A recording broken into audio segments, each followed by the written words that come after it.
เอาแล้วนะ ใครจะพูด สวัสดีครับมาพบกันอีกแล้วกับคนหลังเขาผู้เฒ่าพาแซ่บวันนี้วันดีวันแม่ลูกสาวกับหลานชายไหว้แม่เขานะครับเขาซื้อแบรนด์มาให้แม่เขากล่องหนึงลูกสาว นี่ครับลูกสาวคนเล็กลูกสาวคนโตที่พูดจาออกมือออก ยังไม่มา ก็ขอให้ยายโอ้โหสิให้กรรมใดที่ลูกพูดลูกทำก็ขอให้รู้ล่วงกันไป อย่าได้ นี่ครับ มีกรรมต่อกัน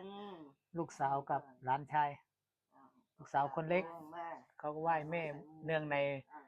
วันแม่แห่งชาตินะครับ ไม่ดียายก็เอาหัวสีกรรมให้นะขอให้หนูเรียนหนังสือเก่งๆเทวดาปกปักรักษาเทวดาบุญรักษาเทวดาคุ้มครองอันในการที่บอกพอดีกับแม่บอกให้แม่ตั้งสั่นตั้งสิแม่ก็เอาหัวสีกรรมให้นะขอให้ตั้งใจทำมาหากินขอให้เจ้าร่ำเจ้ารวย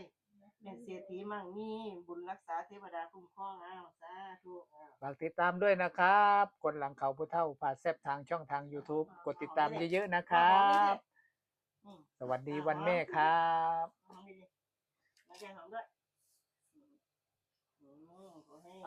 สำหรับคลิปนี้เอาไว้แค่นี้นะครับสวัสดีครับ